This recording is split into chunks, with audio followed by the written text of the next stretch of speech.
제목은 나와 너를 살리는 숨입니다. 그리스도인은 예수 그리스도의 십자가의 죽으심과 부활을 믿는 사람들입니다. 이 예수님의 십자가 부활을 믿는다는 것은 무엇을 의미할까요? 고린도전서 15장 20절 말씀을 보면 그러나 이제 그리스도께서 죽은 자 가운데서 다시 살아나사 잠자는 자들의 첫 열매가 되셨다라고 말씀하고 계십니다. 잠자는 자들의 첫 열매라고 강조하신 이유가 있겠죠. 두 번째, 세 번째, 부활할 하나님의 사람들이 뒤따를 것이다 라는 것입니다. 그래서 예수님은 포문을 여신 것입니다. 시작하신 겁니다. 그 길을 향해서 우리 성도들이 나아가게 된다는 이야기입니다. 로마서 6장 8절 말씀, 만일 우리가 그리스도와 함께 죽었으면 또한 그와 함께 살 줄을 믿노라 라고 말씀하고 있습니다. 예수 그리스도의 십자가와 믿음으로 연합하면 우리의 죄와 허물이 주님의 의와 교환되는 신비로운 역사가 일어납니다. 나의 죄가 주님께로 가고 주님의 의가 나에게 전가됩니다. 놀라운 교환이라고 이제 종교 개혁자는 바로 이렇게 설명을 합니다. 뿐만 아니라 우리는 예수님의 십자가만 믿는 게 아니고 그분의 부활을 믿습니다. 또한 그와 함께 살 줄을 믿노니. 이것이 바로 기독교의 핵심입니다. 이 그리스도의 죽으심과 부활하심이 우리 인생의 중심 이야기로 들어온 사람들이 바로 그리스도인들입니다. 또한 이 말씀을 중심으로 해서 우리는 예수님을 그래서 우리 인생의 처음과 나중에 되신다라고 고백을 합니다. 계시록 1장 8절 말씀 함께 같이 보시겠습니다. 주 하나님이 이르시되 나는 알파와 오메가라 이제도 있고 전에도 있었고 장차 올 자요 전능한 자라 하시더라. 예수님은 알파와 무엇이 되십니까? 오메가입니다. 시작과 끝입니다. 빌립보서 1장 6절에 보니까 너희 안에 착한 일을 시작하신 바로 그분이 그리스도의 예수의 날, 그 주님께서 이 땅에 다시 오시는 그 날까지 우리의 구원이 완성될 때까지 그 시작한 일을 완성시키시겠다는 말씀하고 계십니다. 여러분의 신앙의 시작은 누가 있습니까? 여러분의 믿음, 열정이 있습니까? 그리스도의 십자가의 죽으심과 부활이 있습니까? 그렇습니다. 내가 신앙생활을 하는 것이 아니라 사실은 그분께서 시작하신 것을 내가 믿고 신뢰하는 것입니다. 그렇게 될 때 우리의 시작은 멈추지 않고 완성을 향해서 나아가게 될 것입니다. 그러므로 복음이란 이렇게 설명할 수 있겠습니다. 복음이란 내가 알파가 아니라는 것을 아는 것입니다. 따라서 하십시다. 복음이란, 기쁜 소식이란 내가 알파가 아니라는 것을 아는 것입니다. 이것이 기쁜 소식이에요. 이것을 몰랐을 때는 내가 다 시작해야 되고 내가 마무리 져야 되고 내가 모든 짐을 져야 돼요. 그런데 우리 안에 착한 일을 시작하시는 분은 내가 아니고 하나님이시라는 말씀을 하고 있습니다. 내가 실상이 아니라 내 삶의 이야기가 시작되는 그 시작에 더 큰 이야기가 있다는 것입니다. 이 세상은 지금도 내가 주인공 되라고 막 부추깁니다. 그러나 성경은 내가 주인공이 아니라 하나님이 시작하신다는 것을 믿고 신뢰하라고 말씀하고 있습니다. 우리의 눈에는 우리 손에 든 등불이 좀 환하게 보일 수 있습니다. 내가 가진 지식, 공부, 능력이 작은 등불로 비유하자면 상당히 밝고 이렇게 빛나는 등불로 우리들이 생각할 수 있습니다. 충분히 그럴 수 있습니다. 하지만 여러분, 여러분의 지혜와 철학을 가지고 한밤의 어두움을, 인생의 어두움을 다 밝힐 수 있으십니까? 내가 하고 있는 어떤 직장에서 그 일을 잘 완수해요. 내가 가지고 있는 등불, 지혜를 가지고 잘 완수할 수 있어요. 그러나 인생의 어두운 밤까지 내가 가지고 있는 지식과 능력을 가지고 밝힐 수 있나요? 불가능해요. 그래서 우리 인생의 알파는 내가 아니고 누굽니까? 하나님이신 겁니다. 그런 믿음을 가지고 내 인생을 경영하시고 이 세상을 살아가실 수 있기를 바랍니다. 예수님은 참 빛이 되십니다. 그리고 또한 예수님은 이 세상에서 가장 어두움의 자리까지 내려가신 분입니다. 여러분, 이 본당에도 지금 조명이 아주 밝게 빛나고 있는데요, 이렇게 밝고 조명이 화려한 공간에서는 작은 빛은 잘 드러납니까? 드러나지 않습니까? 잘 드러나지 않습니다.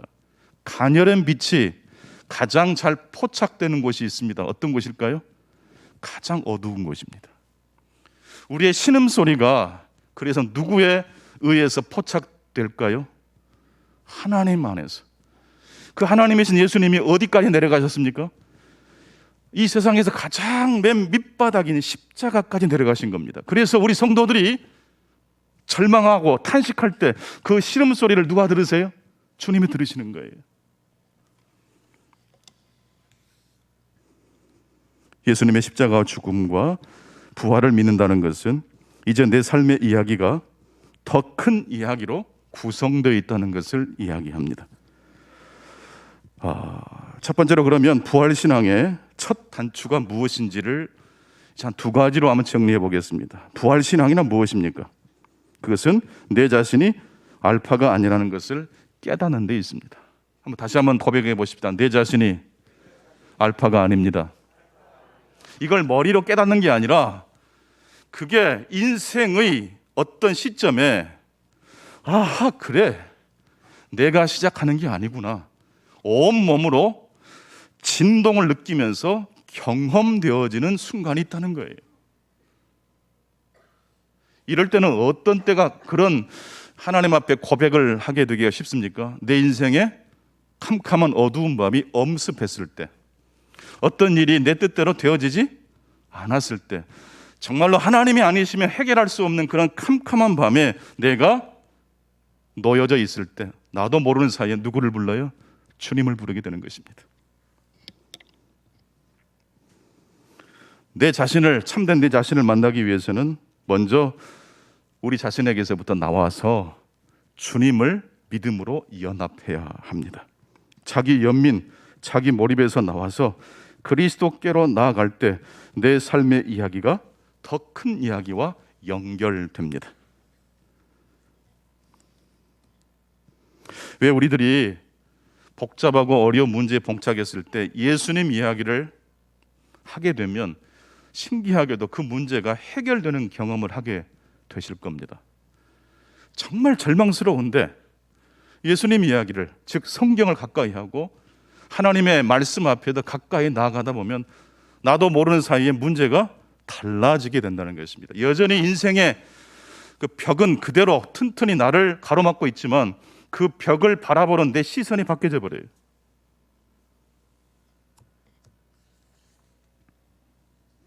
오늘 신약의 본문을 보니까 제자들이 문을 걸어 잠근 채 모여 있는 바로 그 장면을 묘사하고 있습니다. 이날 곧 안식 후 첫날 저녁 때 제자들이 유대인들을 두려워하여 모인 곳에 문들을 닫았다라고 했습니다. 유대인들이 두려웠던 제자들, 예수님을 십자가에 못 박았던 유대인들을 두려워했던 것입니다. 우리도 예수님처럼 스승처럼 고난을 받을까 봐 두려워했다는 것입니다. 그래서 그들이 선택했던 그 두려움을 이겨내기 위해 선택했던 방법이 뭡니까? 문을 꽁꽁 걸어 잠그는 겁니다. 이때 이 두려움의 빗장을 열고 제자들에게 나타나신 분이 있습니다. 바로 그분이 부활하신 예수 그리스도이십니다. 제자들의 두려움을 기쁨으로 바꾼 것은 더 단단하고 두꺼운 문을 만드는 것이 아니었습니다. 제자들의 두려움을 기쁨으로 평강으로 바꾼 것은 부활하신 예수님, 죽음을 이기고 다시 사신 그리스도께서 오셨기 때문입니다. 제자들은 부활하신 예수님을 보자마자 알아차렸습니까? 아니면 예수님의 손과 옆구리를 보고 난 다음에 부활하신 주님이라고 소리를 질렀습니까? 예수님께서 다른 몇 장면에서도 나타나셨을 때 제자들이 알아봅니까? 못 알아봅니까? 잘 못 알아봐요. 그런데 예수님이라는 부활하신 예수님이라는 확신을 제자들이 언제 체험하게 됩니까? 예수님의 빛난 얼굴이 아니라 손과 옆구리에 난 못자국과 창자국을 보고 주님이시군요. 십자가가 실패가 아니라 승리라는 것을 이제야 알았습니다. 고백을 하게 된 것입니다. 주님께서 두려움으로 눈을 꽁꽁 걸어잠그고 숨어있던 제자들에게 이제 나타나셔서 첫 번째로 하신 말씀은 손의 못자국과 옆구리의 창자국을 보여주시면서 하신 말씀이 뭡니까? 평강이 너희에게 있을지어다. 이 평강은 샬롬입니다. 이 평강을 이야기할 때는 항상 두려움이 전제되어 있는 것입니다. 또한 예수님께서 평강을 이야기할 때는 가짜 평화를 예상할 수가 있는 것입니다. 예수님이 평강이 있을지어다, 그리스도의 평강을 이야기하실 때, 하나님 나라의 평강을 이야기할 때 어떤 가짜 평화가 제자들 마음속에, 제자들의 마음에 두려움을 일으켰던 어떤 평화가 떠올랐겠습니까? 바로 그것이 로마의 평화입니다. 예수께서 또 이르시되 너희에게 평강이 있을지어다. 아버지께서 나를 보내신 것 같이 나도 너희를 보내노라. 이 말씀을 하시고 그들을 향하여 숨을 쉬며 이르시되 성령을 받으라. 창세기 2장 7절에 보니까 하나님께서 흙으로 사람을 지으시고 그 코에 생기를 불어넣어 주셨더니 생명이 되었다라는 말씀이 있습니다. 오늘 예수님께서 숨을 내쉬면서 성령을 받아라 라고 제자들에게 말씀하신 이 장면은 마치 첫 번째 창조 사역을 하셨던 하나님이 연상되는 장면이에요. 왜 굳이 첫 번째 창조 사역이 연상되는 그 말씀을 비슷한 모습으로 제자들에게 하나님의 복음을 구현하셨을까요? 즉 바로 이 장면이 새로운 창조가 시작되는 지점이라는 것을 의도적으로 강조하신 대목입니다. 육체가 태어난 생일이 있지만 우리에게는 영적으로 거듭난 생일이 또 있지 않습니까? 예수님의 숨을 우리가 힘입어서 이제 새로운 방식, 로마의 방식이 아닌, 이 세상의 방식이 아닌 다른 목표와 가치관을 가지고 살아가게 된 사람들이 되었다는 것입니다. 즉 예수님이 우리에게 불어넣어 준 숨은 나를 살리는 숨이면서 동시에 누구를 살리는 숨이 됩니까? 내 옆 사람을, 우리의 이웃을 살리는 숨이 됩니다. 하지만 로마의 평화는 어떤 평화입니까?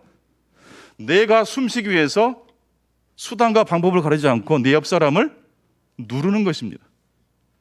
빌립보서 2장 3절에 보게 되면 주 안에서 다른 사람을 나보다 낫게 여기라는 말씀이 있어요. 이게 로마 시민권을 가진 빌립보 사람들이 들었을 때는 코웃음을 칠 이야기입니다.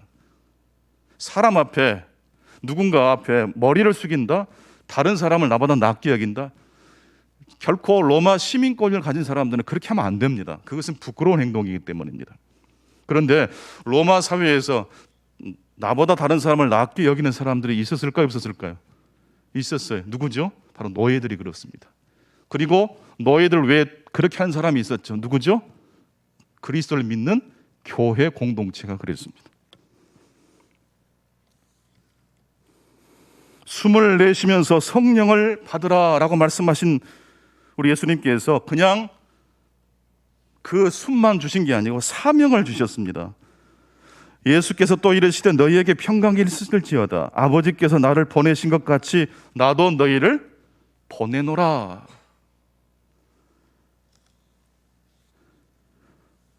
우리는 보냄받은 하나님의 백성들, 제자 공동체입니다. 우리는 세상의 평화가 아니라 그리스도의 평화를 증거하는 사람들입니다. 이때 성령의 역사를 수용하는 사람들이 있고 성령의 역사를 회방하는 사람들이 등장합니다. 이 세상이 제자 공동체를 통해서 선포되어진 그리스도의 복음 평화를 거절하면 그들의 죄는 그대로 있게 될 것이지만 그 복음을 수용하면 그들 역시 하나님의 거룩한 교회 공동체가 된다는 말씀입니다.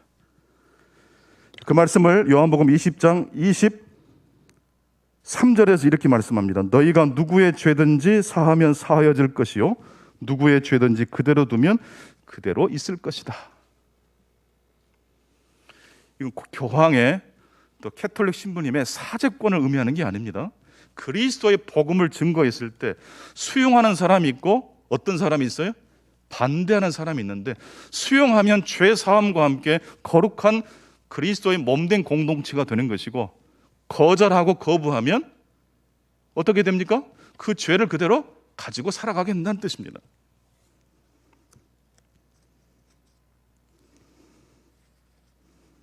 그렇다면 조금 구체적으로 예수님의 십자가와 빈 무덤을 믿고 신뢰한다는 것이 무슨 의미인지, 즉 부활의 신앙을 가지고 산다는 것이 무슨 의미가 있는지 이제 두 번째로 함께 고민해 보고자 합니다. 여러분, 부활 신앙이라는 것은요 다른 게 아닙니다. 무엇을 기억하는 신앙일까요? 부활 신앙이란 예수님의 십자가와 빈 무덤을 잊지 않고 망각하지 않고 기억하는 게 부활 신앙입니다. 단순히 예수님께서 죽음을 뚫고 부활하셨다, 살아나셨다 그런 정도 의미가 아닙니다. 이 부활 신앙이 의미하는 게 과연 이 이야기를 우리 삶의 중심으로 여기면 무슨 변화가 일어날 것인지를 진지하게 생각해 보자는 것입니다. 요한 바프티스트 매치라는 분이 이렇게 말을 했습니다. 기독교는 위험한 기억의 종교다. 한번 같이 따라서 해보실까요? 기독교는 위험한 기억의 종교다.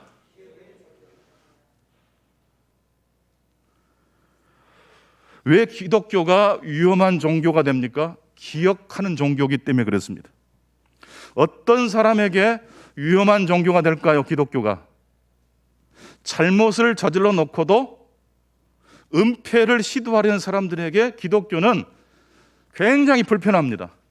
즉 예수님을 십자가에 못 박았던 군중들 입장에서 볼 때 그 십자가와 빈 무덤을 기억해내는 기독교 굉장히 불편하겠죠. 인간이란 존재가요 아름답고 거룩해 보이지만 죄 없으신 예수님을 순식간에 전체 군중이 뭐에 씌었는지 예수님을 십자가에 못 박아라라고 했어요. 인간이 그렇게 약한 존재입니다. 인간이 그렇게 어리석은 존재입니다. 그것을 십자가가 기억해냅니다. 우리 자신을 신뢰하지 말고 누구를 신뢰하라는 뜻입니까? 하나님을 신뢰하라는 뜻이에요. 예수님의 십자가는 세상을 불편하게 합니다. 군중들의 집단적인 망각을 폭로하고 군중들의 그 죄를 폭로하고 철저히 저지하기 때문입니다. 그런데 바로 이 십자가가 기억해내는 군중들의 죄와 그 죄를 폭로하는 것을 통해서 기독교의 이 복음이 결국 인권의 토대가 된 문명사회를 일구어낸 토대를 마련하게 되었습니다. 이 기독교의 메시지 때문에 인권의 토대가 형성이 되었고 희생자에 대한 감수성이 탄생하게 되었던 것입니다. 우리는 예수님의 십자가를 보면 안타까운 마음이 있지 않습니까? 바로 그런 희생당한 사람들에 대한 안타까움, 감수성이 바로 기독교의 핵심이라는 것입니다. 오늘날의 인권, 평등, 자유 어디에서부터 비롯된 것입니까? 바로 성경에서부터. 예수님의 십자가의 죽으심과 빈 무덤이 인류가 망각하려고 했던, 덮어버리려고 했던 그 죄와 무지를 폭로하고 기억해내기 때문에 죄책감에 죄의식을 가지고 있었던 사람들이 드디어 약자에 대한 감수성, 죄에 대한 폭력적 의미를 기억해내므로 삶을 개선하고 문명을 일구어 낼 수 있었다는 이야기입니다. 즉 나도 살리고 너도 살리는 숨을 쉬는 사회가 탄생하게 되었다는 이야기입니다. 일본의 역사학자인 그 야마구치 마사로 문이 그런 말을 했습니다. 일본에는 희생양이라는 단어가 없대요. 무슨 단어가 없어요?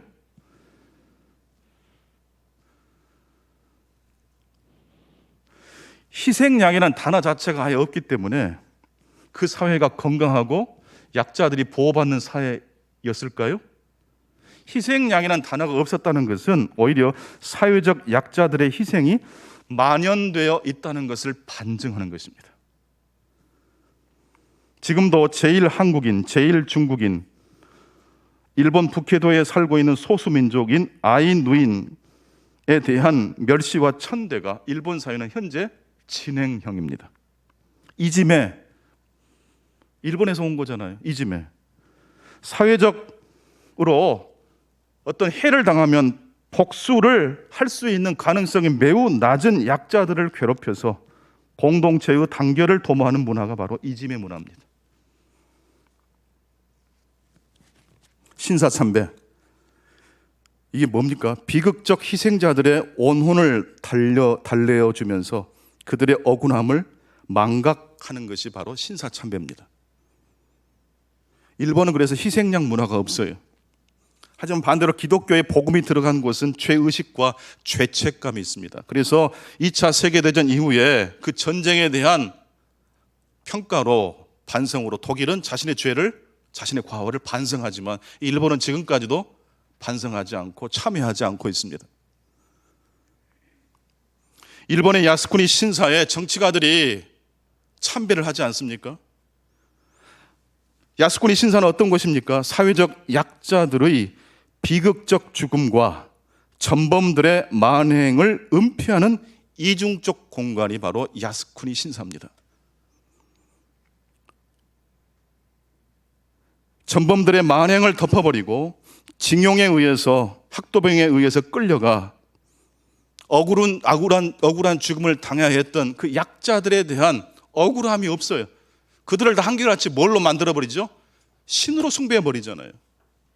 그들의 억울함은 제거해버리고 그들은 나라를 위해서 목숨을 바친 아주 신적 존재로 격상시켜버림으로써 그들이 억울하게 끌려간 이야기는 다 잠재워버렸어요.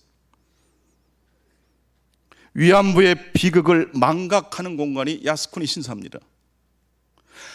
나와 너를 살리는 숨이 아니라 내 숨만 챙기는 공간이 되어버리고 말았다는 것입니다.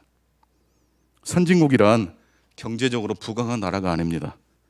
희생양을 기억하는 문화가 있을 때 선진국입니다. 희생양을 기억하는 이 문화가 있다는 것은 이게 쉬운 걸까요? 굉장히 괴로운 일이 될 수도 있을까요? 여러분, 세월호를 기억하는 것 불편하세요? 감당할 만하세요?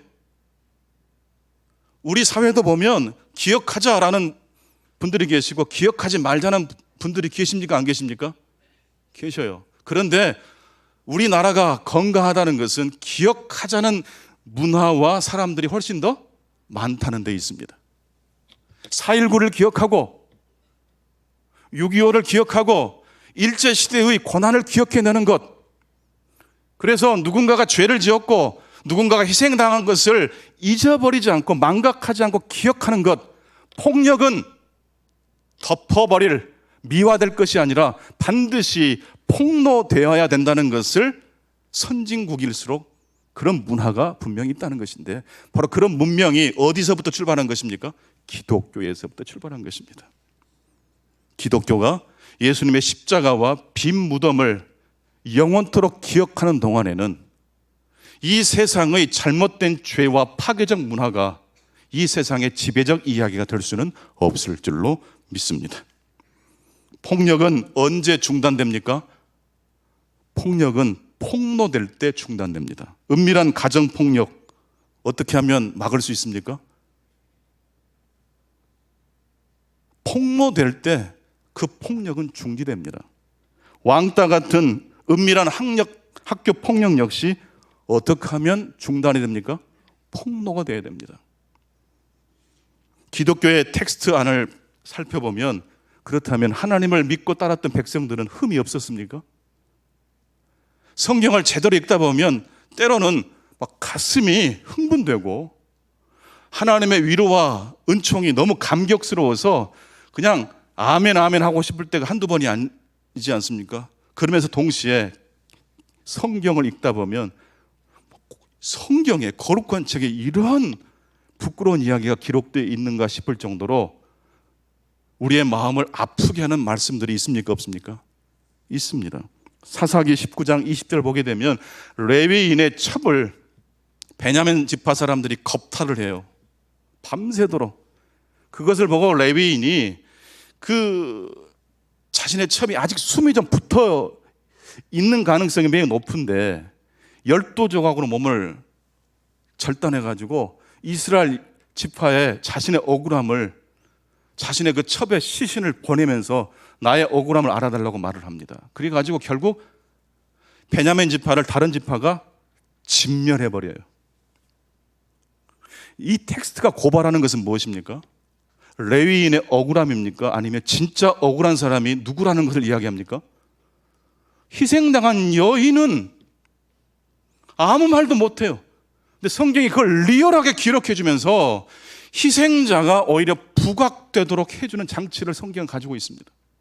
언제든지 남성들이, 있는 자들이, 강한 자들이 약한 자를 희생시킬 수 있다는 사실을 성서는 기억해내고 있다고 말씀드릴 수 있습니다.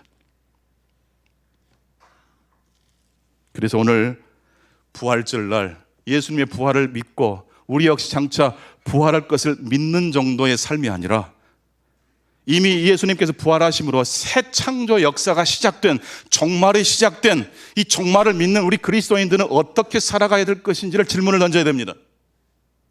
즉 이렇게 살자는 것입니다. 나도 살고 너도 살자. 그러려면 어떻게 해야 됩니까? 우리의 중심 이야기가 약자를, 희생당한 자를 결코 미화시키거나 은폐하지 않고 그걸 기억해내고 그걸 드러내는 예수님의 십자가와 빈 무덤을 우리의 삶의 중심으로 삼아야 될 줄로 믿습니다.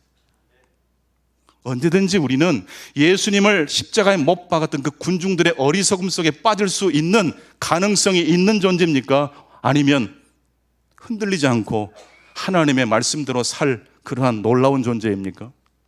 언제든지 넘어질 수 있는 존재라는 사실을 기억하실 수 있기를 바랍니다. 그래서 오늘 요한복음 20장 마지막으로 22절과 23절을 같이 읽고 오늘 말씀을 정리해 보겠습니다. 숨을 내쉬면서 성령을 받으라. 이제는 로마의 거짓된 평화가 아닌 그리스도의 평화, 그 숨을 쉬고 나도 살고 너도 살리는 삶을 살아라 라고 말씀하신 주의 말씀을 같이 한번 읽겠습니다. 시작. 이 말씀을 하시고 그들을 향하여 숨을 내쉬며 이르시되 성령을 받으라. 너희가 누구의 죄든지 사하면 사하여질 것이요 누구의 죄든지 그대로 두면 그대로 있으리라. 그리스도의 복음을 기억해내고 그 그리스도의 복음을 인생의 중심으로 삼을 때에 나도 살지만 옆에 사람도 살리게 될 줄로 믿습니다. 이 복음을 거절하는 순간 그 사람의 죄는 그대로 있을 것이다 라고 말씀하고 있습니다. 나는 일본이 단순히 미운 것이 아니라 그리스도의 십자가의 복음이 필요한 나라라고 지금 설교한 것입니다. 일본 선교는 그렇게 어려운 것입니다. 그리스도의 복음이 들어가지 않으면 언제든지 인간이 중심이 된 문화, 폭력적 문화가 탄생할 수 있기 때문입니다. 우리 젊은 청년들, 이제 막 지금 사회에서 자리를 잡고 뻗어가기 시작한 우리 청년들, 단순히 좋은 아파트를 소유하고 좋은 직장에 출근해서 월급을 두둑이 받으면 우리 행복의 모든 이야기는 끝난 것입니까? 절대 그렇지 않습니다. 예수님의 복음을 가정의 기초로 삼으실 수 있기를 축복합니다. 인생의 안정이 되어져서 이제 다른 걱정이 없는 분들이 혹시 계십니까? 예수님의 십자가와 부활만이 우리 인생의 중심이 되실 수 있기를 축원합니다. 그럴 때 여러분의 부부관계가 회복되시고 여러분의 자녀와 부모 사이가 우리가 알지 못하는 사이에 회복될 줄로 믿습니다. 우리가 시작하면 안 됩니다. 그리스도께서 시작하시고 그리스도께서 완성시키시는 이 부활의 신앙으로 이 한 주간 살아가실 수 있기를 간절히 축원합니다. 아버지 하나님 감사합니다. 주께서 부활하시고 우리에게 숨을 불어 넣어주시면서 이제 생명을 살리는 삶을 살아라, 부활 생명을 나누고 살아라 말씀하신 이 명령대로 순종하고 또한 응답하는 삶을 살게 해 주시옵소서. 세월호 8주기입니다.